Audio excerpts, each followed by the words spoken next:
Et on va maintenant parler de la circularité, recycler, réutiliser, offrir une seconde vie aux objets qui ne sont plus utilisés. C'est un effort qui est un enjeu qui est très fort et notamment dans le secteur de la mode qui est quand même très consommatrice de matières premières. La circularité, c'est donc un nouveau modèle éco-responsable pour le slow fashion. La parole dans quelques instants à Renaud Montin. Il est Head of Marketing Digital, Innovation et Data chez Gémeaux. Et Marie Viarclin, fondatrice Minuit sur Terre. L'échange est tout de suite présenté et animé par Clément Fage. Et vous pouvez bien évidemment interagir via le chat. On y va.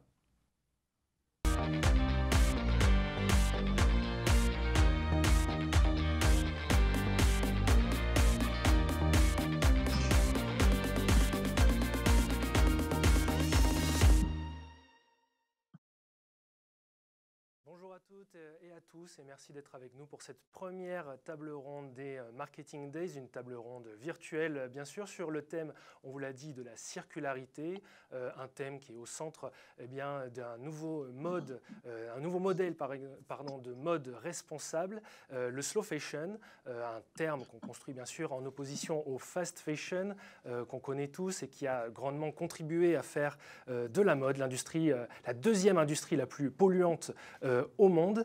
On connaît le concept, produire à bas coût, beaucoup d'habits, de plus ou moins bonne qualité, et ainsi pousser les consommateurs à renouveler régulièrement leur garde-robe, un non-sens écologique et une aubaine pour les marques qui s'emparent des termes que sont le recyclable ou les produits d'occasion. Et ces marques, justement, j'ai le plaisir de les accueillir pour cette table ronde. Marie Viarclin, fondatrice de Minuit sur Terre, une marque de mode vegan qui produit des chaussures, des pulls, des ceintures, des sacs à partir de matières organiques ou plastiques recyclées et qui adresse également la problématique de l'occasion au travers d'Aurore sur Terre. Bonjour Marie et merci beaucoup de nous faire gaspiller quelques minutes sur l'horloge de l'Apocalypse. Merci beaucoup. J'ai le plaisir. Bonjour. J'ai le plaisir également d'accueillir Renaud Montin. Renaud, vous êtes directeur marketing, digital, data et innovation de Gémeaux, une enseigne qu'on ne présente pas, une enseigne nationale du groupe ERAM, qui elle aussi est très engagée sur ces problématiques de recyclage et d'occasion, de seconde main. Tout d'abord, donc vous allez revenir bien sûr sur les engagements de la marque, mais tout d'abord, bonjour, je vais donner la parole à Marie. Marie, pouvez-vous revenir sur le début? Qu'est-ce qui vous a poussé à créer Minuit sur Terre et à utiliser des ressources recyclées pour vos produits? Et quelles sont surtout les problématiques auxquelles vous avez dû faire face à cette occasion? Alors, Minuit sur Terre, c'est une marque que j'ai créée il y a 4 ans maintenant.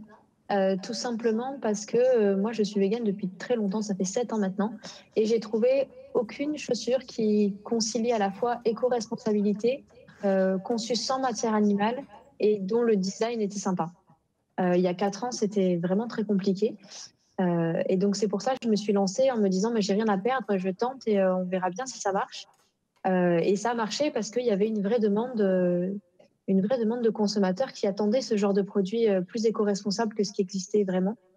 Et c'est vrai qu'au début, ça a été compliqué parce que l'innovation était pas forcément, suivait pas forcément mon cheminement. Et c'est vrai qu'on a dû attendre un peu avant d'avoir des matières qui correspondent vraiment à ce qu'on voulait en termes d'éco-responsabilité. Je pense notamment à tout ce qui...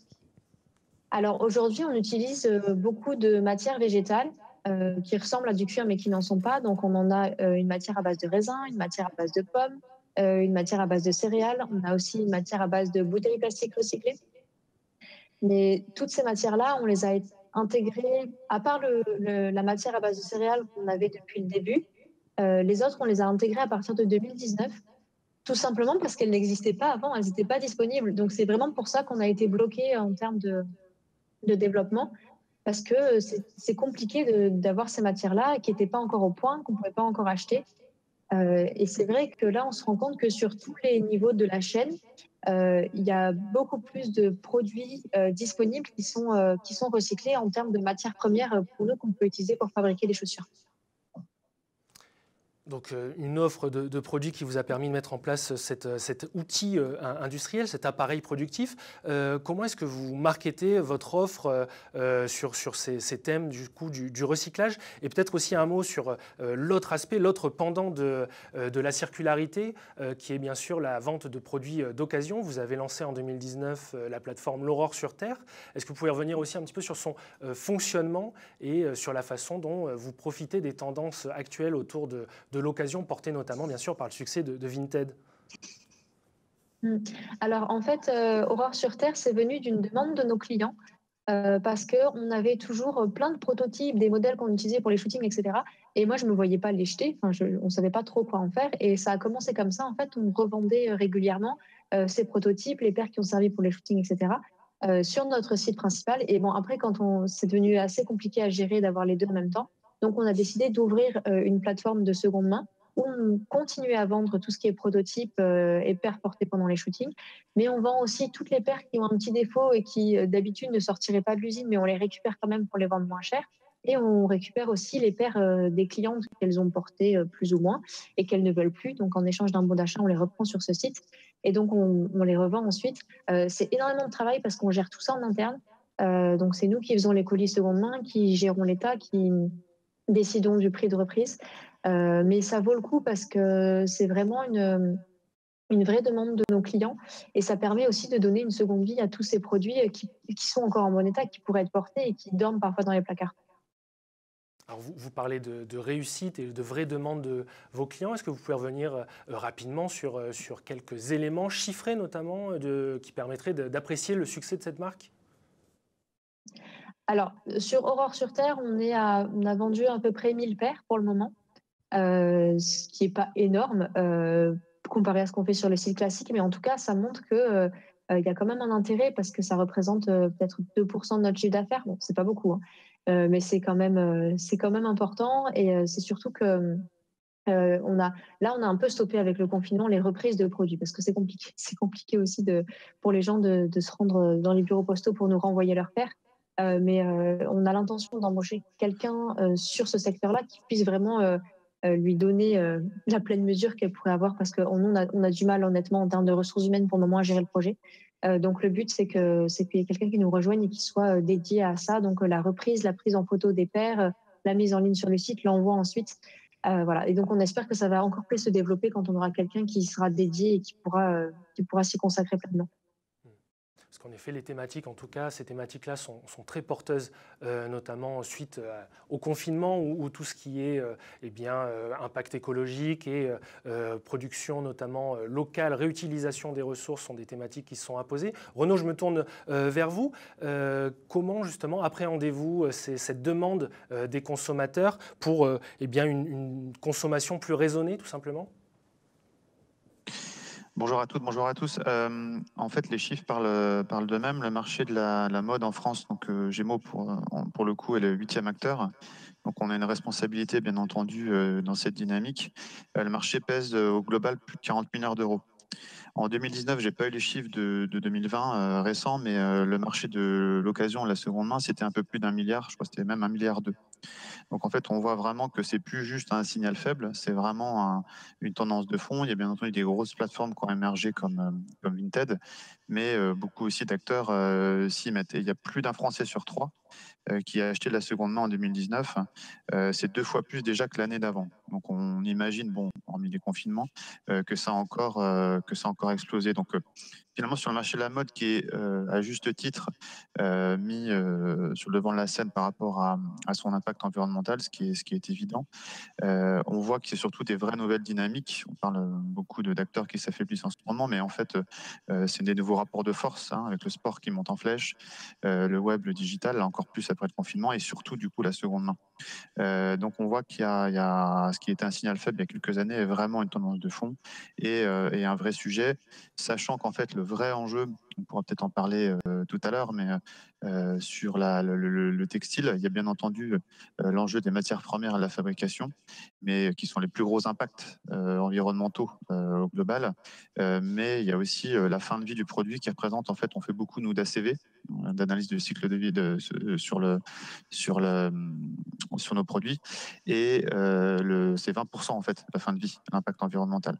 Donc c'est vraiment très important. On met surtout en avant à chaque fois les productions lointaines, mais si finalement les plus faibles impacts finalement. C'est-à-dire que comme tout vient par bateau, etc., que c'est finalement regroupé, il y a un impact bien entendu, mais il est beaucoup plus faible que l'impact de la fin de vie, par exemple. Donc c'est un vrai de vrai sujet en ce qui concerne notre filière.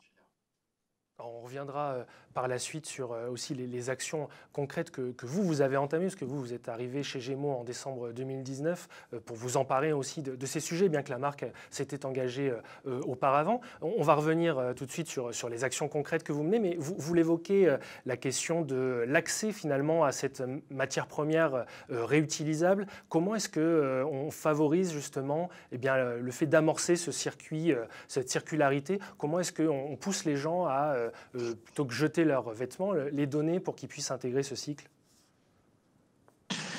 En fait, il y a deux sujets. Donc, en amont, nous, on est engagé effectivement depuis longtemps. Alors, Gémeaux, juste pour information, c'est important de le noter, à 30 ans l'année prochaine, appartient au groupe ERAM, du même nom, qui est un groupe familial depuis plus de 90 ans. On a bientôt 100 ans, qui est toujours dirigé par la même famille, la famille Biotto.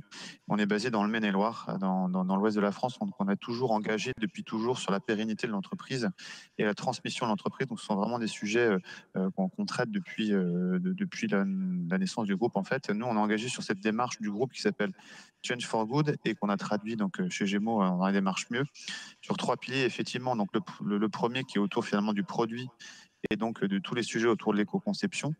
Donc il faut traiter le problème vraiment en amont.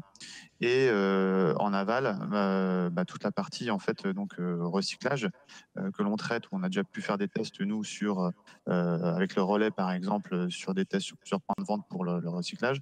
Et là, ce qu'on fait, et ce qu'on a lancé il y a quelques mois à la rentrée, qui s'appelle Seconde Vie by Gémeaux, qui permet finalement de vendre de l'occasion de la seconde main dans nos magasins. On en teste actuellement sur 3 points de vente. Donc, à la fois, on a une partie de vente et à la fois une partie de collecte et de récupération. Donc, ce qui permet de vider finalement voilà, ces penderies, de les ramener en magasin Gémeaux. En fait, c'est dans un bag. On prend le bag chez Gémeaux, on le remplit chez soi, on l'envoie à Mondial Relais et on récupère 5 euros valables chez Gémeaux pour acheter sur tout le magasin avec une certaine durée derrière. Donc pour boucler la boucle, en fait, et d'inciter les gens à ramener. Ça, vous êtes ce test que vous citez donc dans 3 magasins, donc vous êtes associé, il me semble, avec Patatam.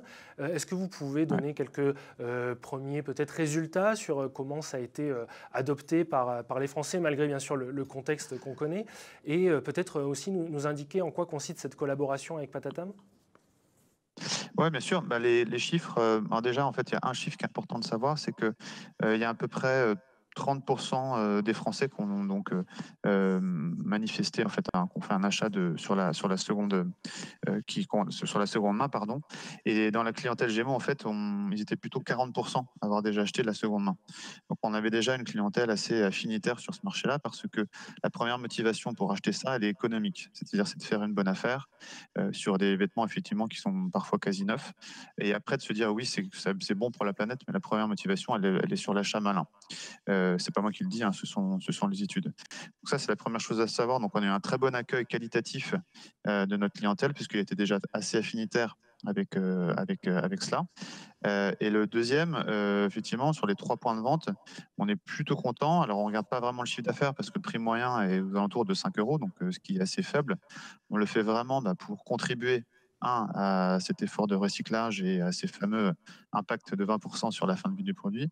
Et en volume, en revanche, on a des résultats très prometteurs puisqu'on vend, alors on vend que de l'enfant et que de la femme. On n'est pas encore en train de vendre de l'homme, on voulait faire la test que sur ces deux-là. Et on est, en fonction des points de vente, entre 5 à 10% du volume de ces rayons-là. ce qui est quand même voilà, intéressant. Et donc, on est plutôt satisfait du début. Alors, on a été un petit peu freiné là, dans notre démarche, donc je ne peux pas vous donner de résultats sur les impacts sur la fidélité ou sur le panier moyen. On n'a pas encore assez de recul, mais c'est vraiment aussi l'un des objectifs qui est d'encourager à la fidélité et à l'envie d'aller en magasin, puisque par définition, on a une offre unique aussi par magasin, ce qui est différent d'Internet, puisque sur Internet, on peut tout voir, alors que là, finalement, il y a une notion de dire, je vais peut-être aller faire une bonne affaire et j'ai envie d'aller voir ce qu'il peut y avoir.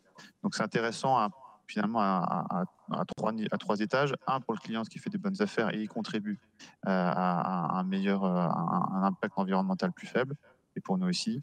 Et de deux, il contribue, on l'espère, à la fréquence et à la fidélité aussi en magasin. Alors vous avez raison de le rappeler, il ne faut surtout pas opposer pouvoir d'achat et consommation responsable. Généralement, les deux peuvent aller en tout cas de pair et c'est ce que vous proposez au travers de cette initiative. Pour évoquer l'autre pendant de vos actions sur la circularité, peut-être un mot aussi de la gamme Mieux, qui, il me semble, doit représenter 10% de vos références en 2020. Donc c'est une gamme qui est à la fois, qui utilise à la fois des produits biosourcés, mais aussi des produits recyclés. Est-ce que vous pouvez nous en dire plus?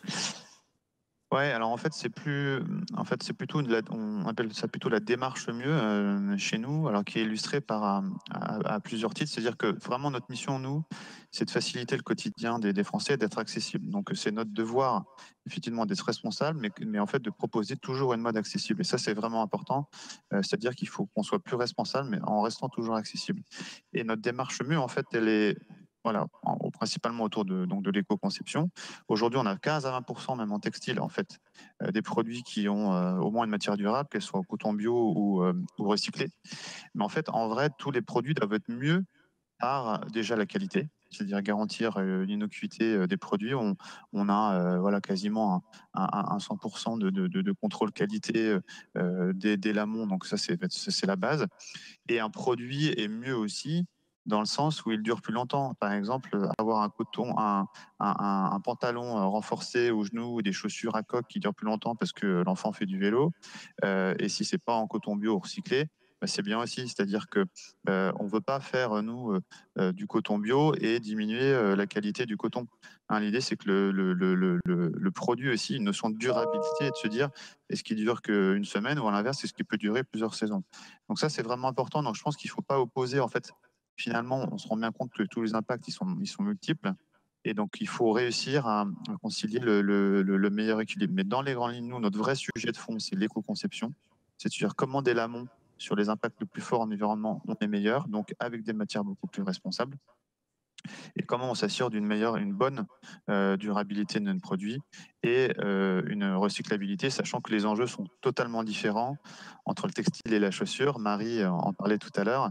Et c'est super de voir justement des marques, des plus petites marques, et c'est pas péjoratif quand je le dis, justement innover là-dessus, parce qu'il y a un vrai enjeu qui est beaucoup plus fort sur la recyclabilité en chaussures, puisque c'est un élément qui est composé de plusieurs produits et c'est plus difficile. Donc c'est vrai que ce sont des gros enjeux devant nous, auxquels on participe aussi de manière collaborative. On est membre avec d'autres acteurs de la chaire Bali, qui est une chaire qui vise justement à se réinventer grâce à la technologie et justement travailler ces enjeux de recyclabilité. Et donc on a tout un gros chantier devant nous. On a fait beaucoup de progrès, mais on en a encore beaucoup à faire et c'est ça qui est intéressant et challengeant dans la démarche. Alors, je vous remercie Renaud d'évoquer justement ce thème de la collaboration. En effet, on avance plus loin généralement quand on avance ensemble. Vous venez d'évoquer les actions que vous menez de façon collaborative. Peut-être je me tourne vers Marie. Est-ce que aussi l'innovation et le fait de résoudre les problématiques que vous avez citées en début de table ronde, ça passe aussi par une démarche collaborative, alors peut-être avec d'autres acteurs de l'industrie ou aussi avec vos clients? On sait que c'est très important pour une DNVB, une Digital Native Vertical Brand comme vous, de se baser voilà, sur vraiment une approche communautaire pour promouvoir ses produits et pour avoir des feedbacks aussi sur ces produits. Qu'est-ce que vous pouvez dire là-dessus? Alors, il y a deux choses. Comme vous dites, il y a déjà la partie avec tous les clients. Là, on est en train de mettre en place un club minuscule, entre guillemets, qui reprend à la fois les clients les plus fidèles, mais aussi des soutiens qu'on a sur les réseaux sociaux, des gens qui ne sont pas forcément les meilleurs clients, mais en tout cas qui sont très actifs sur les réseaux, qui commandent sans arrêt, qui sont vraiment très bienveillants. Et donc, toutes ces personnes-là, on va en faire un club, entre guillemets, dans lequel on va notamment leur permettre de tester en avant-première certains produits, parce que c'est hyper important pour nous d'avoir justement, comme disait Renaud, une qualité aussi qui dure, parce que c'est bien beau d'avoir des matières innovantes, mais si au bout de 3 mois, ça marche plus, c'est pas terrible. Donc, du coup, on va leur permettre de tester. Là, par exemple, on va leur permettre de tester notre nouvelle matière en raisin. Tout simplement parce que nous, on est une petite équipe, on est 5. Donc, même si jamais on teste chacune une paire, ça ne fera pas un échantillon assez représentatif. Après, c'est sûr qu'on fait des tests en interne via un partenaire au Portugal pour tester de manière plus industrielle la chaussure. Mais c'est important aussi d'avoir des retours de la vraie vie, donc comment se comporte la chaussure en général. Donc ça, c'est la partie collaborative avec les clients. Et aussi, on a développé avec notre partenaire portugais qui produit les semelles. Ils ont développé un système de recyclage complet de la chaussure. Donc, à partir du moment où elle ne contient pas de partie métallique, donc pas d'œillet par exemple ou de zip, ils peuvent la recycler entièrement et l'intégrer à des nouvelles semelles. Donc, à partir de ce moment-là, nous, on a commencé à récupérer toutes les chaussures usées de nos clients. Alors, nous, on a deux problématiques pour récupérer les chaussures. On peut évidemment récupérer les chaussures de notre marque, mais on peut aussi récupérer les chaussures toutes marques confondues. Il faut simplement que pour nous, elles soient véganes, donc sans produit d'origine animale, parce que sinon, si par exemple il y a du cuir dedans, ça va se retrouver dans les semelles suivantes et nous, on ne pourra plus afficher notre label vegan. Et il faut aussi qu'elles soient produites en Europe, car comme nos produits sont produits en Europe, il faut qu'ils respectent la réglementation REACH ensuite. Sinon, ça ne peut pas garantir qu'il y a des produits qui peuvent être nocifs. Donc voilà, donc pour ces 2 points-là, en tout cas, c'est hyper important de compter aussi sur toute la filière chaussures au Portugal qui est extrêmement développée et qui innove aussi. Je sais que chaque usine sur chaque partie de la chaussure innove de son côté. Donc on a ce partenaire-là qui fait les semelles.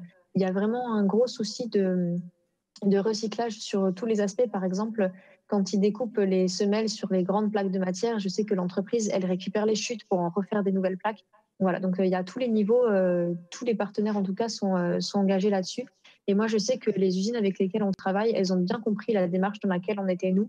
Et elles cherchent aussi de leur côté, quand elles entendent parler de choses qui pourraient nous intéresser, elles vont être même force de proposition sur certaines choses. Donc voilà, c'est hyper important aussi d'utiliser tout le réseau qu'on a sur toute la chaîne pour recycler au plus possible. Merci beaucoup Marie pour ce témoignage. Il nous reste à peu près 5 minutes sur cette table ronde. Je voulais vous poser une question relative à la façon de marketer vos différentes offres. À partir du moment où énormément d'acteurs de la mode s'engagent sur ces thématiques de responsabilité, d'éco-conception, comment est-ce qu'on fait pour se distinguer, soit sa marque, en soit Gémeaux ou Minus sur Terre, pour se distinguer auprès justement des clients qui sont sensibles à ces notions d'éco-responsabilité ? Vas-y, Marie. Alors, je pense que déjà, c'est important de se différencier. Il y a beaucoup de marques qui se créent ces dernières années. La plupart ont leur univers et leur façon de communiquer qui leur est propre. Et c'est très important pour les clients de pouvoir se faire reconnaître. Et il faut aussi communiquer sur ce qu'on fait. Et c'est quelque chose que nous, on avait un peu oublié parce que quand on s'est lancé, on a beaucoup communiqué sur nos valeurs, etc. Et on avait un peu oublié que notre communauté, elle avait beaucoup grossi. Et donc, c'est vrai que ces derniers mois, on a essayé de se reconcentrer sur les bases, qu'est-ce qui fait Minus sur Terre, quelles sont nos valeurs, et de recommuniquer dessus sur les réseaux sociaux parce que finalement, les gens qui sont arrivés en cours de route, ils n'avaient peut-être pas tout suivi depuis le départ. Et donc, on a des posts informatifs sur les réseaux sociaux qui marchent très bien. Et ça permet vraiment de nous réancrer dans cette démarche-là. Et le fait d'avoir aussi été la première marque vegan à se lancer en France, ça nous donne une vraie crédibilité auprès des gens. Voilà, donc après, toutes les autres qui vont se lancer à partir de maintenant, il va falloir qu'elles fassent en fonction des marques qui existent et qu'elles fassent leur propre univers. Et c'est hyper important de ne pas faire exactement pareil que le voisin et au contraire de se différencier au plus possible. Alors, s'emparer de niche, en effet. Oui, vous vouliez dire, Renaud, je vous en prie. Le témoignage d'une grosse enseigne. C'est une question qui est intéressante puisque alors moi, je considère que une démarche de développement durable, aujourd'hui, c'est la base. Alors c'est vrai que nous, de par nos origines, on est plutôt une entreprise discrète, donc on communique assez peu sur nos actions. On est plutôt des faiseurs que des communicants, mais on constate que justement, on doit peut-être sûrement plus communiquer sur les bonnes actions que l'on fait. Donc on est vraiment en train d'organiser la communication autour de cette démarche mieux, que l'on appelle mieux chez Gémeaux. En revanche, effectivement, il peut y avoir à l'intérieur de ça des choses un petit peu différenciatrices, mais en vrai, l'éco-conception, ça concerne tout le monde, le recyclage aussi. Donc, justement, je pense qu'il vaut mieux qu'on collabore un petit peu tous ensemble. C'est ce qu'on fait par exemple le groupe ERAM dans la chaire Bali, et qu'on avance sur tous ces sujets-là. Et ce qui est important, c'est surtout quoi la raison d'être de la marque. Bien entendu, en fait, le développement durable est au cœur, mais en fait, est un élément basique, tout comme on doit faire des produits qualitatifs. Donc moi, j'ai plutôt tendance en fait à considérer que avoir cette démarche responsable et durable, en fait, c'est la base, mais que ce qui est le plus important, c'est, on le voit bien aujourd'hui, hein, l'univers notamment du textile et la mode est très chahuté, c'est qu'est-ce qu'on offre aux clients au-delà de ça qui est la base, qui va voilà, améliorer son quotidien, ou en tout cas répondre à une vraie différenciation par rapport à l'univers en plus de grosses profusions au niveau du textile et de la mode. Donc je pense qu'il faut, voilà, il faut bien avoir les deux en tête. Mais la démarche responsable et le fait d'être une marque responsable, c'est pour moi la base de la démarche, quoi. Alors peut-être quelques questions pour conclure cette table ronde. Quels sont un petit peu les projets que vous avez encore à mener, sur quoi vous travaillez pour 2021? Peut-être, voilà, j'imagine en tout cas chez Gémeaux, l'évolution de ce concept d'occasion peut-être à d'autres magasins, et peut-être chez Marie, l'intégration de nouveaux matériaux recyclés. Qu'est-ce que vous pouvez nous dire là-dessus? Du coup, nous, c'est effectivement, là, on est un peu interrompu sur ces 3 tests, de voir dans quelle mesure on pourrait déployer l'initiative et l'élargir, surtout sur la collecte, puisque aujourd'hui, il est possible que sur les 3 points de vente. On aimerait à terme qu'il y ait une collecte voilà, nationale qui vienne nourrir les entrepôts de Patatam, hein. C'est tout l'intérêt. D'ailleurs, on revend pas que la marque Gémeaux, on revend 50% de produits non Gémeaux. Et le deuxième enjeu, c'est d'accélérer notre démarche d'éco-conception. Je parlais aujourd'hui de 15 à 20% de l'offre textile qui était concernée. L'objectif, c'est de largement accélérer aussi cela. Marie, un mot de conclusion peut-être sur voilà, quels sont un peu vos chantiers, qu'est-ce qui vous occupe en cette fin d'année pour 2021? En ce moment, on a la grosse problématique des semelles, du coup, dans laquelle on va intégrer non seulement des chaussures recyclées, mais aussi des matières végétales. Nos semelles de basket sont pour le moment composées de caoutchouc recyclé. Et là, on fait des tests pour intégrer du marc de raisin dedans, pour qu'on ait des chaussures 100% raisin, donc à la fois l'extérieur et à la fois la semelle. Donc voilà, gros chantiers sont sur les semelles pour les mois à venir en tout cas. Super, je vous remercie beaucoup à tous les deux pour votre témoignage. Je remercie, merci. Je remercie également tous les internautes qui nous ont suivis et qui vont nous suivre à l'occasion de cette journée. Moi, je vous quitte, je vous retrouve demain pour une autre table ronde virtuelle sur l'utilité des marques et sur la façon dont les marques vont entretenir le lien avec leurs clients. Et je vous souhaite une très bonne journée. À bientôt.